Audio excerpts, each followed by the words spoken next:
if I'm trying to get in shape, and I know myself very well that it tends to be around 6 p.m. Those salted caramel chips just seem to call in my name. That would be a time I would want to recenter my focus to my result or my goal versus just constantly sitting there like, they're so salty and they're so crisp. And now I'm amplifying the emotion of how good the temptation is versus amplifying the emotion of how good I'll feel by achieving the outcome I'm after.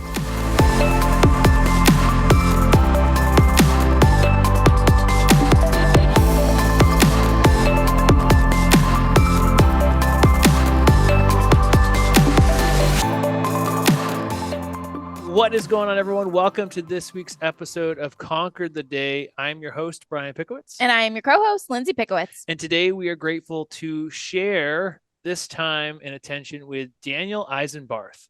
So Danny, as we call him, is one of the top performance coaches for Robbins Research, Inc., where he has been mentored by Tony Robbins himself and the Robbins team to really understand how do you help individuals and teams perform at their peak. And so before we have Danny jump in, Danny, welcome to the show. I got to give you a little bit more praise, though. Is that all right? Oh, I'm very okay with it. I mean, you're twisting my arm here, but just for the sake of, the podcast, I'll do it. So I want to share a little bit of how we got connected because I think it was 2019 or no, 2019, 2021, 2022-ish. Lindsay and I were sitting at the end of the year thinking, okay, what's the best possible investment we can make in our business and in ourselves? And obviously, the more you invest in yourself, the more you grow. And we're like, hey, our knowledge base of business and how to really create raving fans in our business is lacking. And so we decided, hey, there's no better place to go than Tony Robbins. And so we made an investment in Business Mastery, and we joined that, and we loved the experience. And then there was the opportunity to have Tony's team come into our company through business results training and teach our employees and our coaches more of the technologies that we were learning. And we jumped at the opportunity, and that's where we got connected. And so we've been so blessed because, just for those who are listening, we've had Danny on our team retroactively working with all of our coaches, all of our employees, teaching them not only about business, but how to grow personally, understanding how to take ownership for their psychology, taking ownership of their state. And what I love the most about Danny is, yes, you are, like you said, like an olive branch from Tony's world and his space, but you bring so much to the equation that goes beyond that.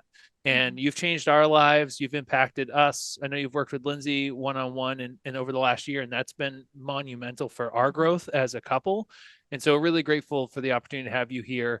And just wanted to also share a little bit of that background because you've just made such a positive impact on us. Mm-hmm. Well, thank you for, again, having me. And it's almost a lie to say that not every client is awesome and wonderful in their own way. And there's some that just really stick with you. Your team, I can't give enough praise to it. And I promise this isn't part of the script or anything of that nature, but I got to give a lot of props to you guys and your organization, your team, because it made my job much easier to do what I do when there's people who are coachable in our world. I'm sure you guys can relate to that you can give everyone the blueprint of success, but if they're not willing to hear the feedback of what's working and what's not, it's an uphill battle, and we're trying to square peg around hole the whole time. So just thank you for bringing me on, and really honored to be here. Yeah, I'm excited. We're going to have some fun. So we want to go so many different places on this podcast today. And for you listening, this is going to be one that you want to come back to over and over and over again, because as Danny tells us over and over again, repetition is the mother of mastery. And as Tony says as well. So diving in, I want to start with what is usually on everyone's mind, which is why they're stuck and what the blocks are. So from your coaching experience, you work with almost, I think, 100 clients on your roster and are performing at your best every day, but you see a wide range of clients. So what would you say are the most common challenges that your top clients face? Top is, it'll be based on your perspective, but those people who come in and are really high performers, but obviously we all get stuck.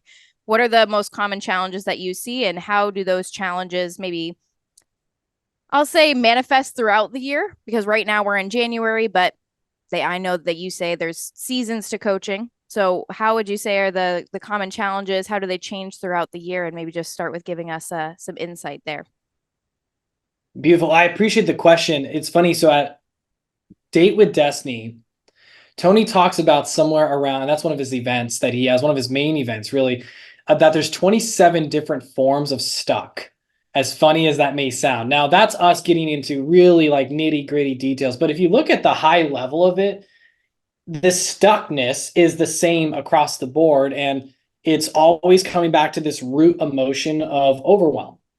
Now, overwhelm, the funny thing about it is it feels so immediate. It feels like, bam, it happens, we're overwhelmed. And sometimes it can be overwhelming, like a death in the family can be overwhelming. Even, oh, we're engaged. Oh my gosh, that overwhelm immediately. So but those are bigger things that happen. Whereas our day-to-day, our month-to-month overwhelm is typically a Trojan horse. It slowly has come into our life, then bam, everything is like feeling anxious and like we're stressed out. So what I see with even my high performers, like top of the top, cream of the crop, and I'm not saying people from the Lucky Sperm Club. We're talking about people who really self-made their life. What happens is they don't respect how unpredictable life is. And what I mean by that is most of my clients are doing very well.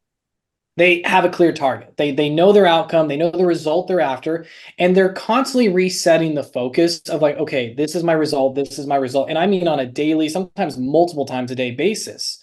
And we talked about this in our trainings too. But then what happens is there's these like little splinters that starts to get inside where it's like, hey honey, can you go to the store right now for me? And you're looking at your calendar like, I could fit that in, but you didn't schedule it. Or, hey, like, can you stay a little bit longer for your lift? It's like, yeah, I could stay a little bit longer. Or, hey, do you want one more beer, one more drink, one more glass of wine? Let's like watch one more episode on Netflix. And these little splinters over time erode the progress we had from the routines and rituals that were helping people have great performance in their day-to-day life. And eventually what happens is when it clicks and it's like that spark of, oh my gosh, I'm overwhelmed and I'm behind, we refer to that as the tyranny of how. And we start asking like, how do I get out of this? How did I get into this? And these are just looping questions that our unconscious mind is, its job, if you ever ask yourself a question or if you're asking your brain a question unconsciously, its job is to find an answer. So you ask a lousy question, you get a lousy answer. How did I get into this?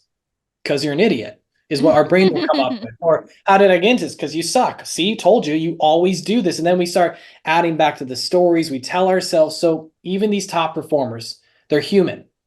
And what happens is they get maybe a little bit, they don't respect the result while simultaneously they're not respecting life and how things simply take time. And there's only two ways for us to put our time, either intentionally or in reaction. So that was a very long-winded way of saying that when they tend to come back to the basics and the fundamentals of staying consistent with, you know what, I'm going to continuously respect the result that I'm after, the outcomes I'm after.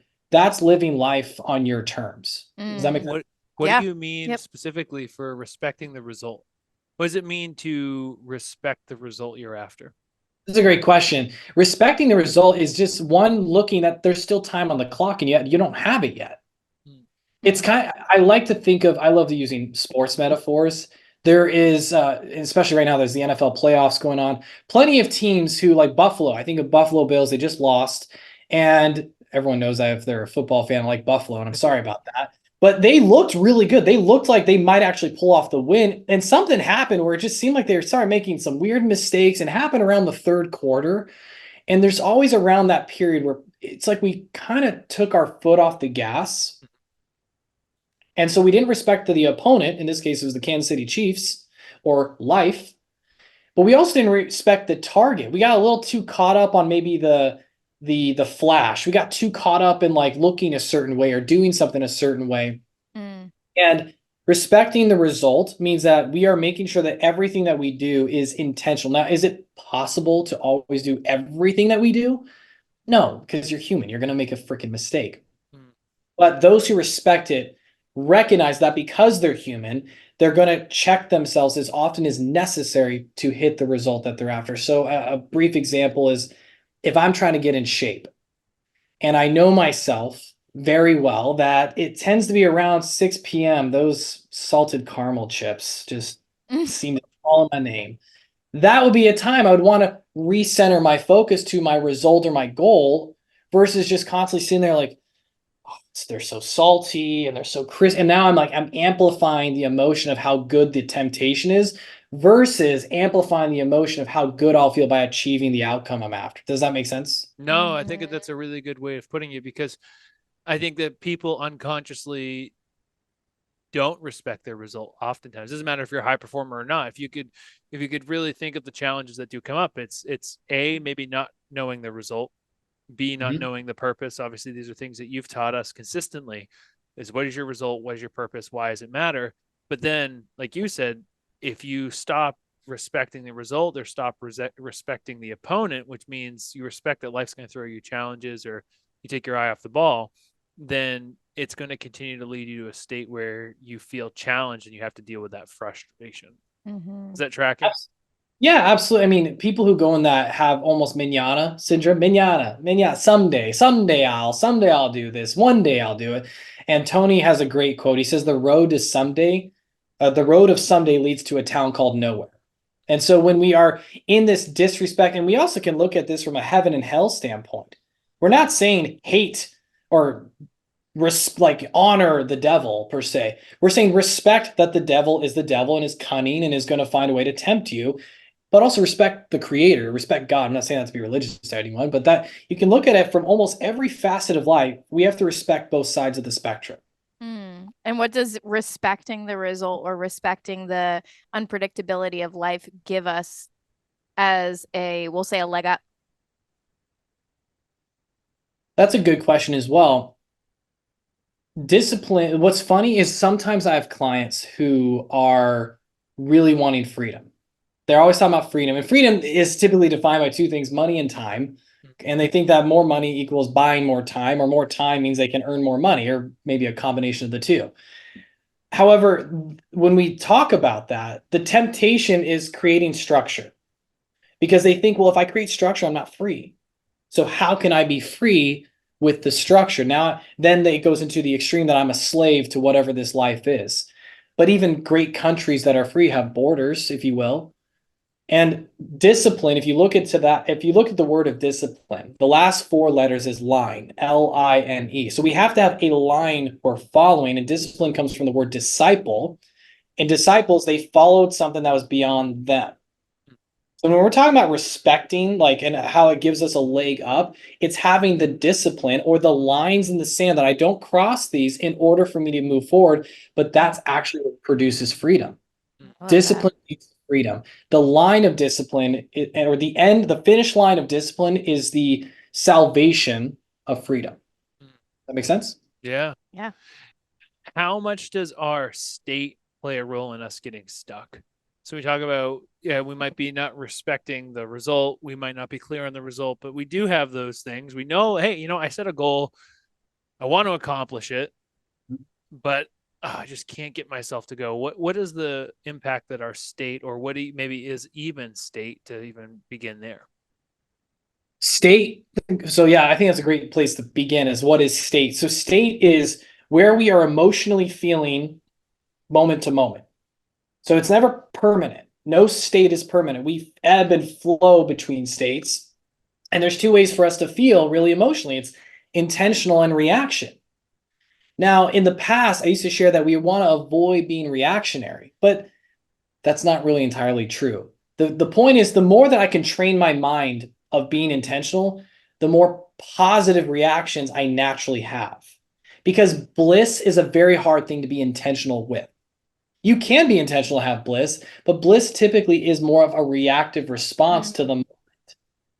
And so we sometimes have to train intentionally to be present, to be loving, to be patient, etc.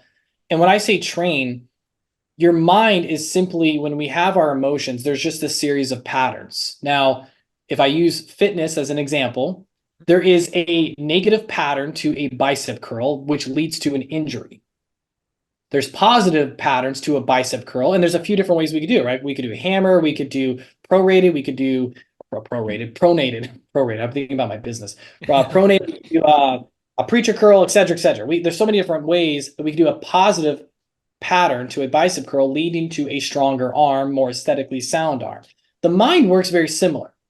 There's certain patterns to develop certain emotions, and they can give us positive or negative results. And so when we're looking at state, and what we talk about as Tony Robbins coaches, is training our state enough to where even when we have tough moments, we are able to have more of an athletic reaction. So if I train myself for a sport, I don't know, I can't tell you exactly where to step, how to step, and when to step it when I'm playing, let's say, soccer. I got an opposing athlete coming at me, but if I train certain movements enough time, all of a sudden the instinct comes in. And people don't realize that we can actually improve our own instinct, but it starts by training intentionally those small steps that lead to that whole movement. So when we're talking about emotions, it's no different. Like if I want to feel more excited, if I want to feel more certain or confident or passionate or curious, that's one that's really underrated. That's something sometimes I have to train. So when I hit things in life like COVID, or when I hit things in life like inflation, I'm more likely to have a reactive response to it that is positive, which helps empower my focus. So going back to the other question of how does that impact us? I believe that was a question, right? How does state impact us? Yeah. How does it get in the way? How does it get us stuck? How does it get us stuck? So Tony does this great exercise, and you two may have done it before, but just play with me for a second. Do it as if you've never done it before. And anyone who's listening, I invite you to do this right now as well. But right now, stop what you're doing and look around in the room you are in, or if you're driving, look outside and look for everything that's brown. Look for brown, look up, look down, look around, brown, brown, brown, brown, brown. Now stop what you're doing and close your eyes and tell me everything in the room that you saw that was green. Now open your eyes, look for green. Look for green, green, green, green, green, green. Are you seeing a little bit more green than you did before? For sure. And some people will start calling like mint or something like that is green. It's kind of green just to be successful. And some people call tan or beige brown, even though it's not brown. I said brown. I didn't say light brown. I said brown. Yeah. Here's the point. Sometimes, just like our brain justified a color that wasn't really the color, you will find problems that are also not there in the wrong state. You will also find opportunities that aren't there in the right state. That's the difference of what happens. So our brain can only focus on so many things. And if you want to test that, go outside. If I said, tell me everything in the world you saw, you're never coming back. If you're going to really focus on everything, because there's so many different little strands of grass you could focus on, or different leaves or birds, and what kind of feather that bird had, and what kind of dirt or soil is that. You'd be out there all day. So your brain is not a creation tool, it's a deletion tool. If we don't take control of our emotional state, you're not telling your subconscious mind what to delete. So I could delete everything good. Oh my gosh, inflation, and then we had COVID, and I got masked, and I don't have any money, and now Trump's racist and Biden's an idiot, or whatever else we want to focus on. And goodness gracious, my sports team, and I'm my marriage, and now I'm looking for everything that is wrong, no different than when I was looking for brown. That problems that weren't even there. And I've even had this. I had a client. It was actually earlier today. I had a client who he texted me. Our session was at 11 in the morning. He texted me at 11 in the morning. Are we good to go? I was like, this client's been with me for 2 years. He's a great client, by the way. It ended up being a good session too. But I was like, hey, I'm really confused. Like, why'd you text me that right when I call him? He's like, well, I just making sure, like, are we good to go? I was like, you get 2 appointment reminders, 24 hours, 48 hours before. We've had the same session time for 2 years. Why are you double checking that? Like, what? And he's like, why are you angry at me?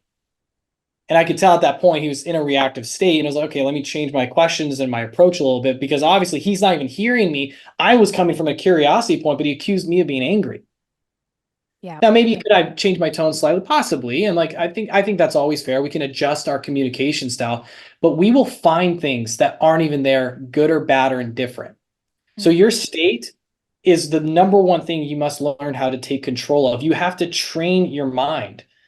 And the greatest in the world, if you look at how great they are, it's because they're not the smartest, the strongest, the fastest, but they're consistently centered with what they're wanting to focus on, their decisions, et cetera, et cetera. Yeah. Can I intersect before or interject before we jump into your question. I wanted to bring this as like a tie down, Danny, and you can confirm or deny if I'm on the right track. So someone who's listening to this, they're like, okay, okay, state. Well, so state is emotion. Obviously, there's different elements that make it up, but it's our emotions, our thoughts, it's our physiology. And what we're essentially saying, and what you're saying, is that the state that we're in informs the thoughts that we have, which therefore informs the actions we take. Is that pretty much tracking? Like someone who's in a low state who then starts to say, oh my gosh, if it's such a rough day, that's why I'm going to have a pint of ice cream. And they have a little bit of ice cream, like, oh my God, I'm a failure. I can't believe I'm doing it. And they say, well, oh, I'm just a failure again. So their state is influencing their focus, and their focus is going, okay, well, I might as well just eat the whole thing because I've already screwed up the whole day. Is that kind of tracking for someone who can kind of start to conceptualize how emotions and thoughts are driving their actions? You're on the right track. You're pretty darn as spot on as I can make it. Tony, the way that he summarizes it is he says there's three things that human beings commit to as far as making a decision. And the three things are, number one is we decide what to feel. So based off decide, and the truth is not making a decision is a decision, obviously. Not choosing is a choice. And so we decide what to feel, whether it's intentional or reactive. I choose to not become intentional. So I'm going to stay in this reactive state, positive or negative or indifferent, or I'm choosing to be intentional. It's either one or the other. Now, based off of how I feel determines what I focus on. That's decision number two. So we decide what to feel, decide what to focus on, which leads to the third decision, decide what to do. So it's feel, focus, and do. And it's always in that order. But most people, when we're in a reactive state, we don't realize that. So we're just going to do, take action, take action, take action. And we don't get out of stuck. We just are on this hamster wheel trying to put out as many fires as we can. And you're going in this big warrior mode. But it's like you're a warrior that's wounded. You're just swinging the sword as hard as you can, hoping you kill something. But what true actual warrior, and I would say that's maybe more of a barbarian approach, but if you're a true warrior, you know where your shot is. You know where to stab, you know where to move. I know it's a vulgar description. I don't know why that one came to me, but It makes sense. Yeah. Being intentional versus being reactive comes down to feel, focus, and do. But our state is always first. That's why it's everything. How would you take this idea and bring it down to a day by day or reality based standpoint for somebody who's like, okay, yes. And how? That's always the next question.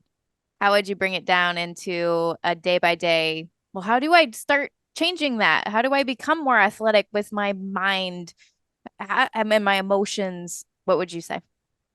There's three things we can do, or three molders of meaning is what Tony calls it. I prefer to use them as three ingredients to every emotional state that we have. So the first one and the most important one is our physiology. That's why you're seeing this huge fad about cold plunges and how it's making me feel so good. Now, I'm not going to argue that the cold water does some very positive things to your health for sure. But if you look at people who are able to stay in that darn water, they're freaking breathing. What a concept. They are breathing at a controlled pace. When we're in this stuck reactive, it's like short, shallow, darn, you're not breathing at all. Maybe you're even holding your breath. So the fastest way to change how we feel is our physiology. You could change your posture, and anyone who's wanting to feel that, round your shoulders forward and just say like, oh, I'm so confident, versus putting your shoulders back, your chest up, and stand tall or sit tall and say, I feel confident. I feel certain. And you could also say, I feel certain. You could say, but you're speaking from your diaphragm versus speaking through your throat, smiling versus frowning. All of these things in one ingredient can change the entire realm of how we feel. Now, the next ingredient is focus. Now, obviously, we talked about focus a minute ago about look for brown, but questions direct our focus. The way that we prove that is ask the question, well, what is thinking? And when you hear that, it's like, well, what is thinking? Well, that's a question. So could thinking just be a question? Well, wasn't that a question? Is it just as simple as a series of questions? That's another question. So all thinking is a series of questions, but typically we're not conscious about the questions we're asking. Like we'll ask a question like, why'd they cut me off? Because they're a schmuck. That's why. Or why is she Yeah. looking at me? Because she's a, you know what? Mm-hmm. We can also ask the different, why is she looking at me that way? Because I'm a, you know, but change the question, change the focus, change the answer. So we have physiology, we have focus, and then we have our language. Now, this is so important because people are very unconscious of language. Lindsay knows this from us one-on-one coaching, that sometimes it feels like I am nitpicking every word you're saying, not because I want to be a micromanager on how to speak English. However, language creates meaning. I could say that this is a nutritious meal. Are you excited to eat it? And most people are like, maybe, I guess, I don't know.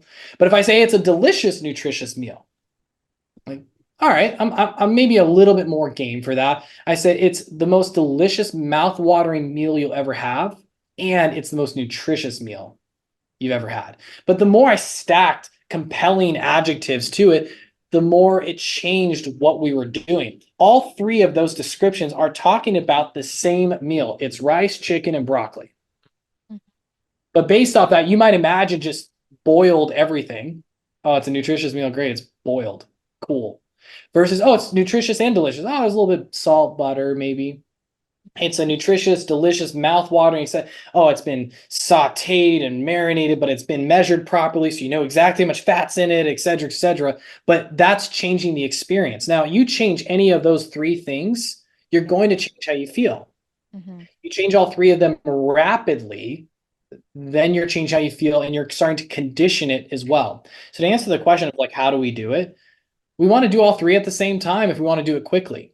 So maybe it's just like, I'm going to choose to keep it simple. I'm going to just adjust my posture. I'm going to freaking smile, for goodness gracious. And I'm going to breathe fully. And when I'm going to ask myself a question is, what's awesome about today? What's fantastic about today? What's even more fantastic about later on today? What am I excited about today? So I'm using compelling language to ask myself compelling language to direct my focus while controlling my physiology. Now, some people keep it even simpler than that. You could do things like cold plunges. You could do things like journaling. You could do things like prayer or meditation. All of those still all embody the same three components because each of them require a different set of physiology, focus, and language, and definitely working out. It Yeah. doesn't always have to be weights, but it's any type of physical activity. Go ahead. Yeah. Well, what I think it comes back to is, well, the first thing, that was a great description. So very, very well said. I think that if you don't understand why something works, it's very hard to repeat it. If you don't understand what you just did on the court, how likely are you to repeat it and do it over and over again and condition it? You probably won't. So even just by breaking apart, how do I become, one of the goals that I hear all the time is I want to just become more positive. I want to become more optimistic. I just don't want to be so pessimistic. But if you think it's black and white, you're either optimistic or pessimistic. And I just need to start telling myself happy things, as we all know here, but somebody on the other side might not have ever thought about. If you tell yourself happy things, you don't just become a happy person, but by just breaking it apart and giving us the ingredients of, let's say, why a cold plunge works, or why changing your posture works, or what are the three different things that go into changing that state from, we'll say, pessimistic to optimistic, then we can start to just repeat it and ask ourselves those questions. The other distinction that I would make from what you said is the difference between, we'll say, what typically I hear as affirmations, which is I'm happy, I'm great, I'm beautiful, I'm this and that, and asking yourself questions like, what do I like about myself? What do I love about today? What is going to be great about today? Like just the shift from stating something, and we'll say just telling ourselves something in our minds, versus asking ourselves a great question. For whatever reason, your brain just responds differently. At least that's what I hear. But I think it's because you also start to find evidence of the truth. Like, so your brain does not want your brain. So like people who are listening to this, I wanted to kind of bring up actually an example too that has come through you and I's relationship. Sometimes it's not just saying things. I think that I'm negative. I want to start saying more positive things. I want to start feeling better. But also, if you can build awareness around the things you say and the things you focus on when you're negative, that's a huge part of the battle. So, for example, Lindsay and I were in this conflict, and I was already stressed about a problem in the business. So my physiology was already, rushing with cortisol. My body's tight because I'm in a fight or flight response. And then I'm focusing on all the problems, focusing on all the problems, all the problems, all the problems. And then adjacent to that focus was Lindsay, because of course I'm not the problem, right? It's got to be someone else, right? So in that moment, I was like, well, I was then focusing on the thing that she hadn't done. And my language, which instead of being like, hey, what is the challenge? What is the thing that we're going through? My language was, well, you are, I said something along the lines of like, you're like my Achilles heel. Mm. Right. So now not only am I in a physiological state that's stressed, not only am I focused on the problem, but now I'm speaking over this problem with so much intensity, or just a phrase that also pigeonholes my ability to focus on anything, because instead of saying like, hey, I feel like we're not really being a team, which is, or what would make us a or hey, better team? how could we work on this together? Maybe I could ask that question to her. I say, you're my Achilles heel, and then the only thing I'm focusing on is all the reasons why she's my Achilles heel, instead of, because I'm reinforcing the three pieces together. And now my physiology starts getting more and more stressed and more angry. So I wanted to bring that up too, because I think that people think, oh, it's just like, it's something for positive. It's like, no, these things all work together for the negative too. And is that pretty accurate, Danny, that What are your thoughts? these are the ways that we kind of get stuck in those states because we're not conscious of them? Like, what kind of some things you might reflect from that? There's two things that I would point out to carry on with what you're going for. One is a reminder that state means moment to moment. Yeah. All these things are just talking about how we operate in the moment. Doesn't mean you're permanently happy. However, if you're in a happier state, are you more likely to have long-term happiness? But there's a blueprint for happiness just as much as there is a blueprint or formula, or not blueprint, a formula for unhappiness. And here's the formula. When our life conditions matches the blueprint of how we feel life should be, that's the formula for happiness. I believe I should be married with the white picket fence and 3 beautiful children at the age of 25 and a six-figure career and a 2 sports car.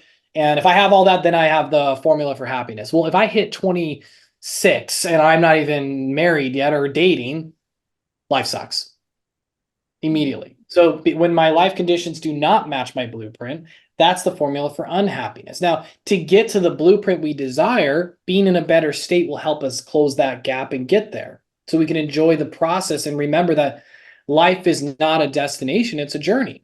So that's where sometimes people have this tug where like, I'm not into that positive thinking nonsense. It's like, well, it's not positive thinking. It's actually being a strategist of living life on your terms, which means having fun and enjoying the process of getting what you want more in life. So for people who experience a lot of unhappiness, they have more rules of what it takes to be happy. People who are happier, less rules. It's a great day, 6 feet above the ground. That's a great day. That's very few rules. Some people believe that. Some Very other people, true. well, if I'm not wealthy and the business, and if Brian looks at me this way, and everything that we could possibly think of under the sun, and now our focus is just looking at all the evidence of how you are right, because the brain is trying to avoid pain, and it's painful to admit that we're wrong. There's one other sidebar that I know we're not covering here today, but masculine and feminine energy will respond slightly different. Masculine tends to go out right away, but later will come in. Feminine tends to go in and later on can come out. Now, you could stay reactive, out, in, out, and it still could be bad, but you could also be intentional with it as well. So here's an example. If the masculine's going out, you did this and you did this, and we're pointing and pointing and pointing, and then we come inward, we're, I suck. And we're feeling depressed and like I'm a crappy husband, I'm a horrible business owner, and blah blah blah blah blah. If we're going inward and we're the feminine, it's more like they don't love me, they don't care about me, they don't it's still me, but it's like they don't do this, they don't I'm a burden, I'm this. And then we come out as like I'm getting rid of everyone, I'm leaving, like this isn't right for me, I need to find a new tribe, a new place, a new home, a new business. And both might be committing suicide to the wrong thing. They're killing the wrong thing. If we're intentional with it, and if we're accusing first, like, let me come on inward and be like, well, how much of that did I contribute to that formula of messing things up? I was Mhm. there. So clearly I was part of something. Maybe I was part of the solution, but let me look a little deeper. Or if I'm going more inward as the feminine, is it true that they don't love me, or is it maybe true that this is just a bad moment? And that's asking, but it's asking just a slightly different question. So it comes down to the state that we're in helps us experience the life that we want day to day, moment to moment. But there is still our own definition of how we define happiness. And if we don't feel like we're on the path to it, then we're less likely to actually experience long-term happiness, no matter how many times we try to change our state and be positive. That's why, Lindsay, going back to what you were talking about of affirming or affirmations are like, yeah, I'm happy, I'm happy, I'm happy. Incantations is conditioning it to where it's like I'm making it more physically a part of me. Just like I physically get ready to go squat or box or shoot a basketball hoop or throw a football or go on a date. All of those things I physically get ready for just as much as I can physically prepare myself to be positive, happy, focused, centered on what's true to me. Does that make sense? Yeah. Totally. Yeah. I thought of a really interesting example. All these things loop together. So it's as much as it feels repetitive, it's just because again, they all connect. Your state determines what you say, and what you say also determines your state. So it all loops together. But somebody told me once, I think I said like what type of business would you want or something, because they were talking about starting a business or like asking us questions about our business. I was like, well, what would you like to have? And in like that the very like shoulders forward, like kind of like just angry, disappointed kind of physical state, he said, well, if I just grew up with parents who gave me everything. And I was like, well, you are now an adult, and so I don't know if you can change that. Right? So it's kind of an interesting catch 22, because if I was like, hey, say that again, let's kind of like stand up, he might have said a different answer if I asked a different question. So his physical state might have played a difference, the question I asked might have played a big difference, or he had never actually thought about it and his state was always in control of what he said, right? So there's so many aspects of this that show up every moment, to your point. So when we're talking about, yes, Well, and in that case, the gentleman had had a few drinks. that's true. So so to come back to physiology, oftentimes we use substance to also change our physiology. Right. So, you think of if you are someone who's stressed, you turn to nicotine or a cigarette, you turn to food, right? And that changes your physiology in the moment. Just like that person in that case, right? And he had spent the whole time focusing on all the things that he wanted, which was, oh, I wish I was like these people, I wish I was like these people. So he was focusing on all those things. You asked him that question, that was his answer. Right. And so the reason why I bring that up though is because I think these are things that we're not even aware of. We're blind spots. Right? We're just like, oh, well, I don't know why I'm stuck. It's like, well, when you drink or when you smoke or when you eat food, that's this, and then you're focusing on this, and then your language is this.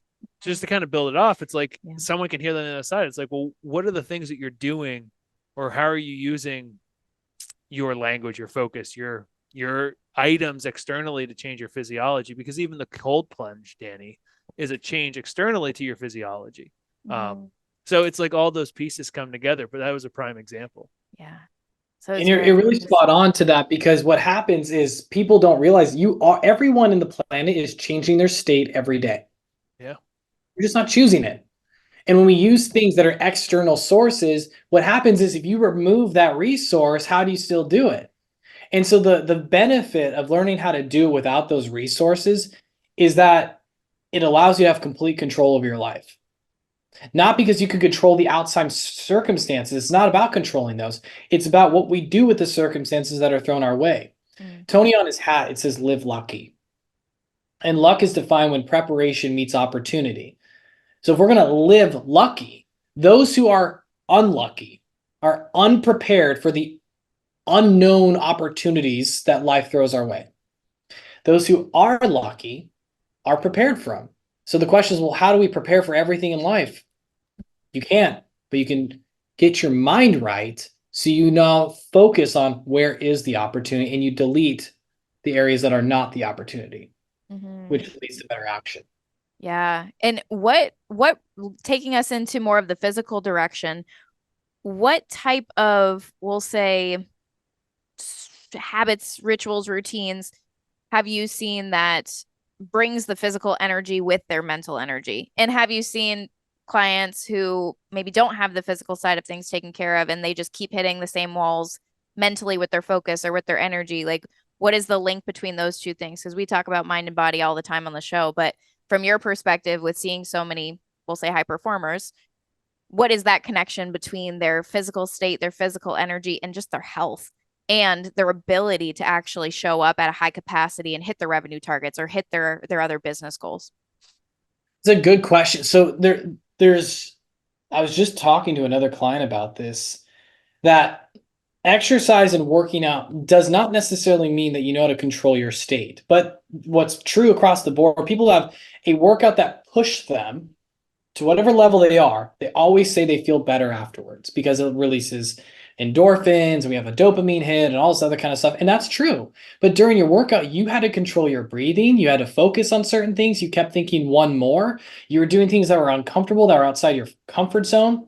And you might even say something. I'm not sure if I'm sure you two have done this before, but most people, when they're done, they'll say something like almost to themselves, like, as you both know, like I go by Danny and Daniel, and sometimes like Dan. I'm very indifferent to what people call me. Danny's the one that friends and family call me. But after I work, I'm like, oh, good job, Dan.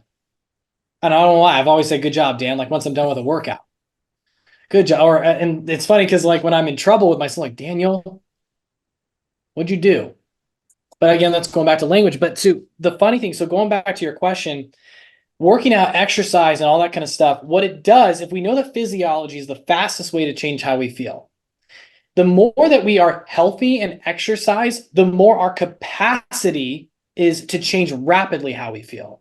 So what that means, you have a higher potential to change how you feel faster.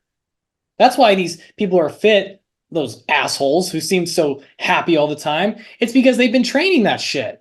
Excuse my language, but they've been training it nonstop. Now, if you combine the two, where you have a very good, healthy lifestyle and you're doing things for your mind and your soul, those are the people that just seem centered all the time.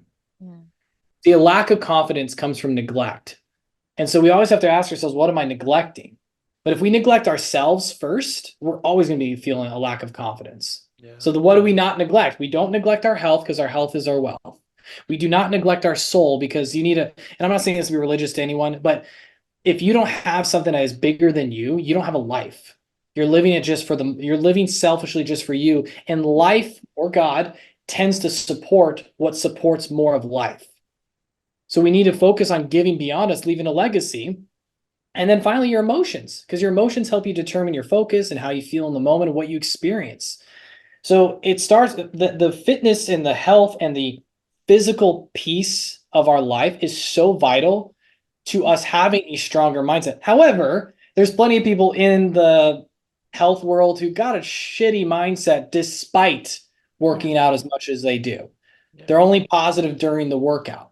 Yeah. Now, for those individuals, they need obviously a different practice that also helps with their mind. So, but still things that combo. So even like meditation, it seems so zen and calm. However, you're still focusing and controlling on your breathing.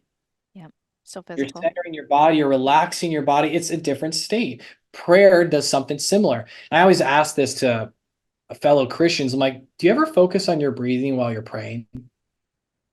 See how different your prayer feels as you do that. See how different it feels when you're meditating, because everyone who meditates does focus on their breathing. It's a big piece of it. Yeah. And then there's obviously things that you could do externally, like cold plunge. And this is why I was making the distinction between an affirmation and an incantation. Affirmation, all I have to do is say, I'm happy, I'm happy, I'm happy, I'm happy. The thing is, your brain will probably go bullshit. It just doesn't buy it.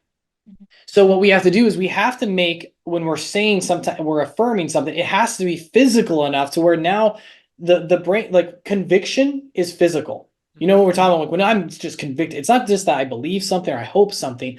It's like in your gut when you feel conviction.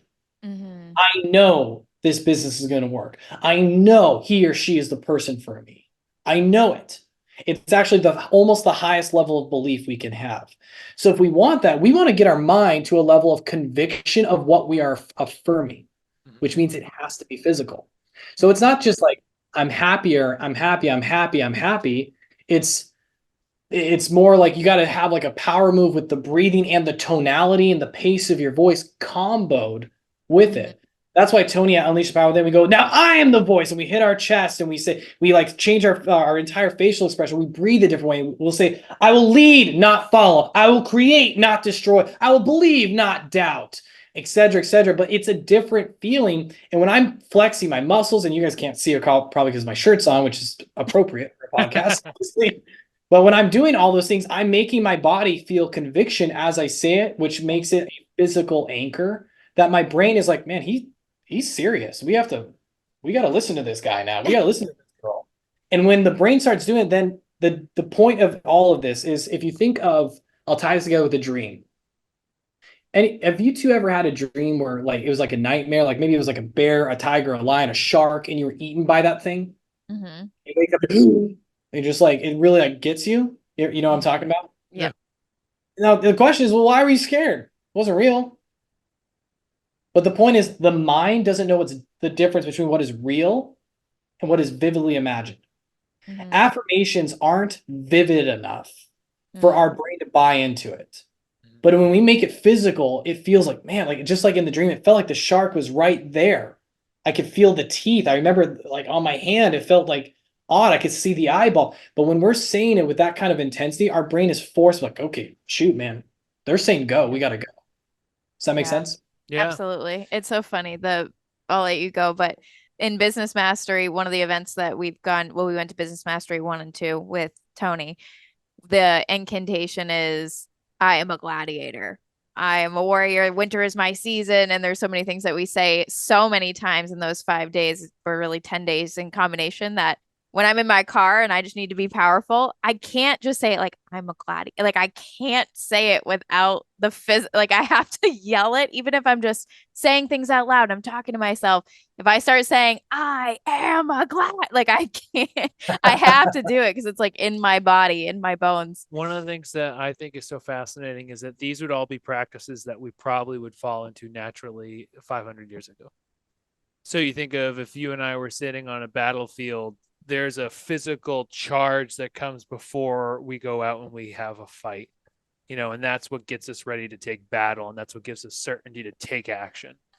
We live in such a passive world in modernity that those things seem weird. Like walking across fire seems very taboo, but that's something that would have happened 500 years ago when you were sitting by a fire. It's not unreasonable that someone would be like, hey, we're gonna step across these flames, and we're gonna like that's a charge for you to become a man, right. Whatever. So, and if you think about the power of a female who is giving birth, it's not a passive experience by any means, right? It's unless you're knocked out. You know what I'm saying? Like it's this part of you that actually is human. And so we live in these passive lives where we're not supposed to say anything, we're not supposed to do anything. We just kind of apathetically let things happen, and we consume through our phones all these things that make us reactionary and train our physiology and change our focus. And we're wondering why we're so depressed and upset. It's because we're not doing the thing that humans are supposed to do, which is tapping into our greatest energy source, which is our body. And then our body connects to our mind. And when we have those two things in alignment, that's where we get all our power. So very true. I think the reason why I say that is because, trying to tether these different ideas to something that someone on the other side who might not even have heard any of these different points, right? It would not be unreasonable that this might be the first time you're kind of hearing these things and thinking, oh, it's a little strange, right? Just going to say like, I am the voice, I am a leader, but I'm not going to believe it. It's like you bring the emotion with it. Mm-hmm. I guarantee there's things in your emotion that when you say them with absolute conviction, people are afraid of you, right? Right? Angry. Which is why, and so how would it feel to actually be empowered by what you said about yourself? I think that's the tie down. So Danny, this is wonderful. We have so many things we can continue to jam on, but I'd love to give you the last word before we send it to you for some quick fire questions. Are there other points you think are helpful for people to understand about starting to put themselves in a peak state, starting to condition themselves to get more out of themselves as they're approaching this season or this year? Yeah, and I'll tie it to a little game your audience can try. And I really challenge everyone to do this if they want to see if it really is physical. Now, but before I do it, there's a point to ponder. And that is society, the deep state of our society. I'm not saying that's on any political spectrum, but the deep state, people who are behind the curtains. Think about it. Do they want us to be intentional or numb? And if you think about that, that's why we have all these advertisements on alcohol and even how marijuana passed and sex and all these sports and gambling and all this stuff to make us numb and filtrated. So every time we have a waking moment away from our career or our family, it's just flooding us constantly to keep us numb. Someone who is numb, has a numb mind, is easier to scare. Someone who has a numb mind is easier to scare. And if it's easier to scare, I can sell you on how to vote. I can sell you what to do. I can influence you much better. And the news is not designed to inform us. It's designed to scare us, unfortunately. So the reason you want to take control of your life, you want to make sure that your generation after you is going to actually have a decent life to live. It's just remembering that cycle that is so true, that hard times create strong people. Strong people create good times. Good times create weak people, and weak people create hard times.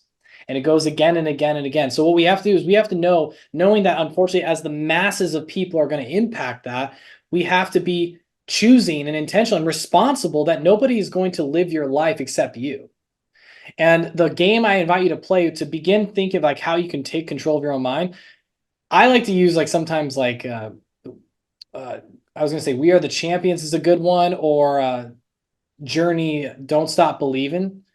Anyone who likes any like of those songs, especially 80s rock, but just pick one of your favorite songs. Here's the game. Put it on and sing along in the most monotone, not smiling voice, like just a small town girl living in a lonely world, and see if you feel excited. And try your best to get through the whole song. You're not going to. You're not going to make it through the end. You're not even going to get through probably the first chorus, let alone like the first verse. Then do it again, but overemphasize like as if you just had the best date of your life, you just got promoted or whatever it is, and sing it like that. And see just how you feel different. Because that's very similar to incantations on making it physical to where we feel it in our body. Music is one of the best examples of doing that. Or another example of that is I learned this from a friend, not on purpose.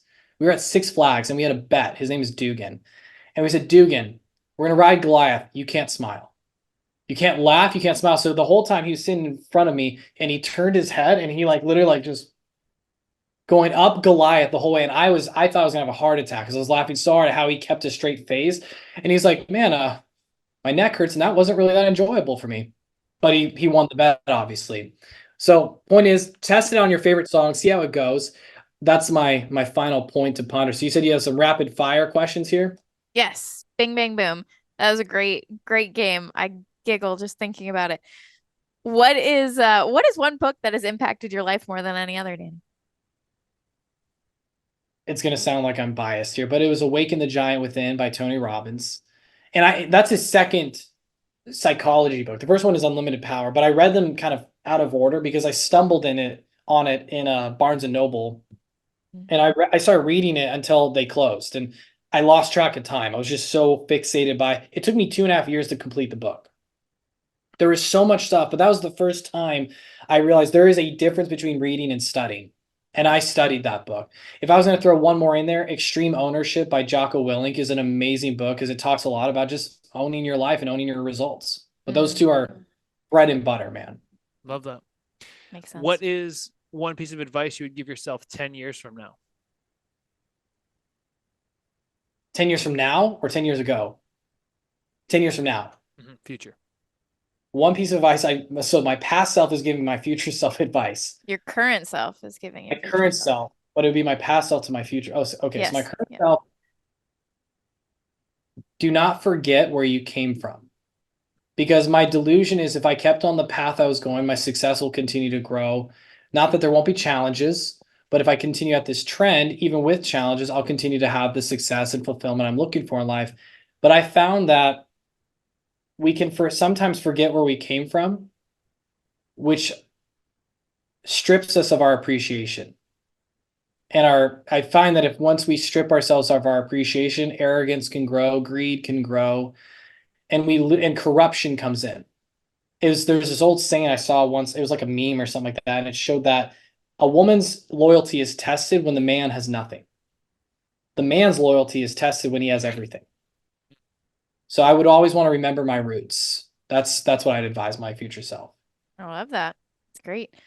What is one habit that you personally need in order to conquer your day? Prayer.